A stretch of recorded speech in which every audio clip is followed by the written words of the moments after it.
Free fall of information नहीं होना चाहिए, ये नियम मंत्री जी पर भी लागू होना चाहिए और मंत्री जी को कोई ना कोई दस्तावेज ऑथेंटिकेशन इस संबंध में करना चाहिए कि संसद भवन कैसे वक्फ बोर्ड के कब्जे में आने वाला था। जिम्मेदार मंत्री हैं, आपको थोड़ा सा फैक्ट बताना चाहिए, वो जेपीसी नहीं थी, वो सिलेक्ट कमेटी थी राज्यसभा की, और राज्यसभा की सिलेक्ट कमेटी में इतने ही मेंबर होते हैं। आप ऐसे करके दिखा रहे हैं जैसे 31 मेंबर की कमेटी बनी और इन्होंने 13 मेंबर की बनाई थी।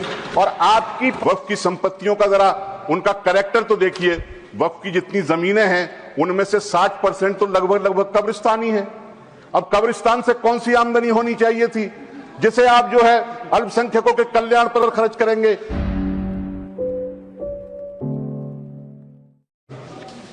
मेरा समय कम है, इसलिए मैं बहुत जल्दी बहुत संक्षेप में चंद बातें कहूंगा।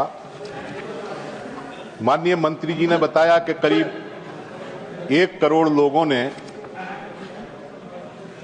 इस बिल पर अपनी राय से उन्हें या जेपीसी को अवगत कराया था।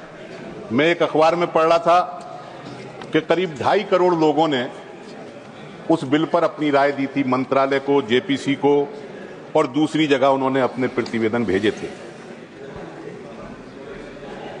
मैं ये निवेदन करना चाहूंगा मंत्री जी से कि जब वो जवाब दें तो कृपया ये आंकड़ा भी बताएं कि भले ही 1 करोड़ माने वो, उसमें कितने लोगों ने बिल के समर्थन में अपनी राय दी थी और कितने लोगों ने इस बिल के प्रावधानों पर ऐतराज किया था। दूसरी बात, हमारे सभापति जी का बहुत आग्रह रहता है और रोजाना नहीं तो हर दूसरे तीसरे दिन तो सभापति जी कहते ही हैं कि फ्री फॉल ऑफ इंफॉर्मेशन नहीं होना चाहिए, जो मन में आए वही लोग कह देते हैं, ऐसी स्थिति नहीं होनी चाहिए। मैं कई दिन से सुन रहा हूं, कल लोकसभा के अंदर भी और आज राज्यसभा में भी माननीय अल्पसंख्यक विभाग के मंत्री जी, माननीय मंत्री जी ने कहा कि संसद भवन भी वक्फ के कब्जे में आने वाला था अगर सरकार नहीं बनती मोदी जी की तो। और एक साहब बोल रहे थे, उन्होंने तो कहा कि बद्रीनाथ के मंदिर पर भी वक्फ का कब्जा होने वाला था। मैं ये चाहूंगा कि फ्री फॉल ऑफ इंफॉर्मेशन नहीं होना चाहिए, ये नियम मंत्री जी पर भी लागू होना चाहिए और मंत्री जी को कोई ना कोई दस्तावेज ऑथेंटिकेशन इस संबंध में करना चाहिए कि संसद भवन कैसे वक्फ बोर्ड के कब्जे में आने वाला था। इतना जोश में है सर,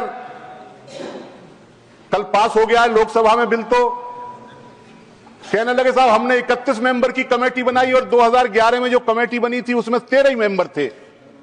मंत्री जी, आप बहुत जिम्मेदार मंत्री हैं, आपको थोड़ा सा फैक्ट बताना चाहिए, वो जेपीसी नहीं थी, वो सिलेक्ट कमेटी थी राज्यसभा की, और राज्यसभा की सिलेक्ट कमेटी में इतने ही मेंबर होते हैं। आप ऐसे करके दिखा रहे हैं जैसे 31 मेंबर की कमेटी बनी और इन्होंने 13 मेंबर की बनाई थी। और आपकी पार्टी के 3 लोग उस कमेटी के अंदर थे, एक ने भी नोट ऑफ डिसेंट नहीं दिया है।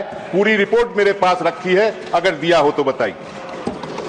सर, मुस्लिम समुदाय का विकास होगा इस नए वक्फ बिल से, यानी जैसे वक्फ बोर्ड जो है आज का, वो मुसलमानों के विकास में सबसे बड़ा अवरोध है, उसे ये समाप्त करने जा रहे हैं। मैं सर मुसलमानों के विकास में बस चिंता इनकी बता देता हूं। सर, एक प्री मैट्रिक स्कॉलरशिप होती थी, बंद हो गई। मौलाना आजाद फेलोशिप होती थी, बंद हो गई। National commission for minority educational institution NCMI, जो अल्पसंख्यक संस्थानों को दर्जा दिया करता था अल्पसंख्यक का, वो आज तक 4 साल से डिफंक्ट पड़ा है। National minorities development and finance corporation NFDFC किस हाल में है, माननीय मंत्री जी बताएंगे। मौलाना आजाद एजुकेशन फाउंडेशन कहां विलुप्त हो गया, आज मंत्री जी बताएंगे। एक संस्था है उर्दू के विकास की, NCPUL, national council for the promotion of Urdu language. हालांकि वो मुसलमानों का अकेले सवाल नहीं है, लेकिन ज्यादातर मुसलमानों को उससे जोड़ा जाता है। 4 साल से उसका गठन नहीं हुआ है। कमीशन फॉर लिंग्विस्टिक माइनॉरिटीज कहां है, कुछ नहीं पता। प्रधानमंत्री का नया 15 सूत्रीय कार्यक्रम अल्पसंख्यकों के कल्याण हेतु, उसकी क्या स्थिति है, आप बताइए। आपके मंत्रालय की वेबसाइट के पेज 2-2 साल से 3-3 साल से अपडेट नहीं हुए हैं। आप समझ रहे हैं कि इस वक्फ बोर्ड पे बिल को लाने से आप मुसलमानों का भला कर देंगे। सर, एक बात मैं बिल के बारे में कहना चाहता हूं। यह कहा गया कि जो प्रॉपर्टी डिस्प्यूटेड है या जिस पर विवाद चल रहा है वो वक्फ में शामिल नहीं होगी और 6 महीने के अंदर रजिस्ट्रेशन कराना पड़ेगा नए पोर्टल पर। सर, 6 महीने समय बहुत कम है। इतनी बड़ी वक्फ की संपत्तियां हैं जिनका जिक्र किया गया, मेरे ख्याल से 6 महीने में नहीं हो पाएंगी।